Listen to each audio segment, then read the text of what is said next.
What's up, everybody? Tonight's ice cream review is Blackout chocolate cake from Jeni's. This ice cream was not my first choice to review today. I actually have a shipment from Mayday Ice Cream located in St. Augustine, Florida, coming.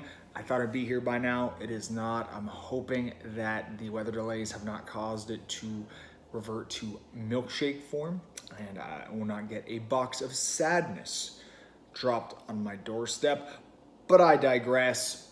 This is a flavor I've been meaning to review for a little while. Last time you saw Jeni's, I was reviewing Fluffernutter Pie, one of my favorite ice creams of the year. I really feel like Jeni's has a lot of momentum after losing a little bit a couple years back. For those of you who weren't in the scene then or don't remember, there was a listeria outbreak, much like the listeria outbreak that crippled Bluebell for a while. A similar, not as large outbreak occurred with Jeni's. And this was, I think, right around the time they had switched over to mass production. And for a while, when they came back, I just didn't feel like, there's always a shift when you go from craft ice cream to mass production. And the Jeni's that you eat now, that you see on the shelves now, is not the Jeni's that I grew to know and love. That doesn't mean it's bad, it just means it's different. It's not exactly the same product.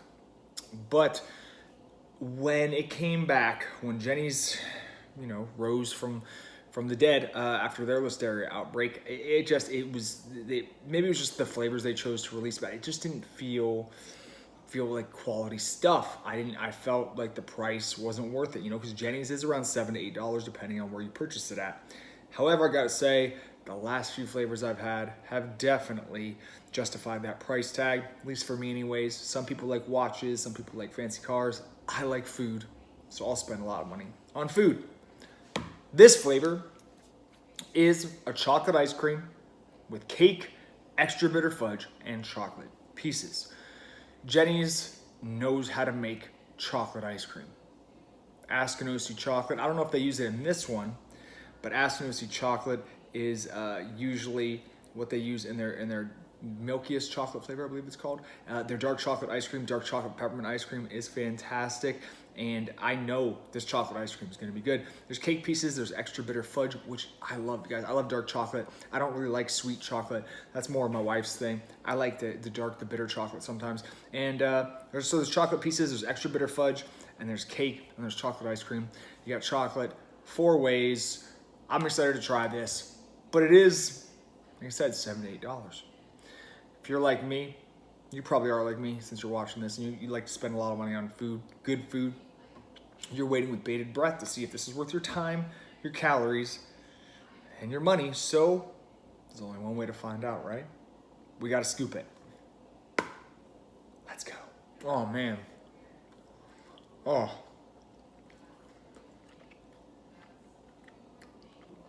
This is some good chocolate ice cream.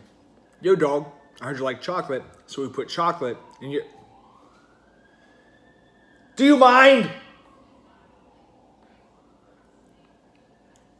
As I was saying, yo, dog, I heard you like chocolate, so we put chocolate in your chocolate so you can eat chocolate while you eat chocolate. Chocolate ice cream, fudge swirl, pieces of chocolate, chocolate cake, all the chocolate. This base is delicious. I really just love Jeni's regular chocolate. For those of you expecting a chocolate swirl, like a chocolate syrup swirl, look elsewhere. That fudge isn't gooey, it is not syrupy, but it's thick with 2 C's.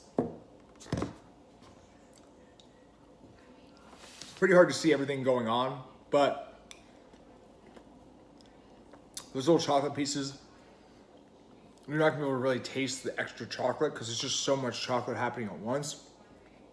But it does add a little bit of crunch because those fudge swirls are dense and, pardon the redundancy, fudgy. The cake is moist, chewy, delicious, very dense. And obviously, the base is chocolate. So it's hard to tell the parts from the base sometimes, but outside the taste, the texture there is on point with every element. We got, like I said, we got cake, We got fudge swirl, got tiny little chocolate pieces. And as you can see, quality control, no issue here. Plenty of that fudge, plenty of the cake pieces, plenty of those little chocolate pieces, and that base ice cream is so good that even if I didn't get a ton of mix-ins, I still wouldn't be that mad. Look at the mix-in density here, guys. That is hard to beat in a retail ice cream. Jeni, you are on a roll because I love this ice cream. For my money, you are not going to find a better chocolate ice cream right now at, say, a Publix, which is where I bought this at. You know, there's Ben & Jerry's, there's Haagen-Dazs, there's Cool House, there's Tillamook, but none of those brands have a chocolate ice cream that can touch this. Now, this purchase is definitely worth it to me. Is it worth it to you? Well, you have to answer a couple questions. First off, is $7, $8 too much to pay for a pint of ice cream? If you answered yes, then just stop the review right here. It's not for you. However, if $7, $8 is not too much for a good pint of ice cream, I have another question for you. Do you like chocolate? You do? And this is a must-have. You need this in your life if you are a chocolate ice cream lover. Like I said, you're not gonna find a better chocolate ice cream at your local supermarket. Jeni's keeps that momentum train going with this one. They are churning out some great flavors lately. I'm giving this one a 9 out of 10. Thanks for watching, guys. See you next time. That's all.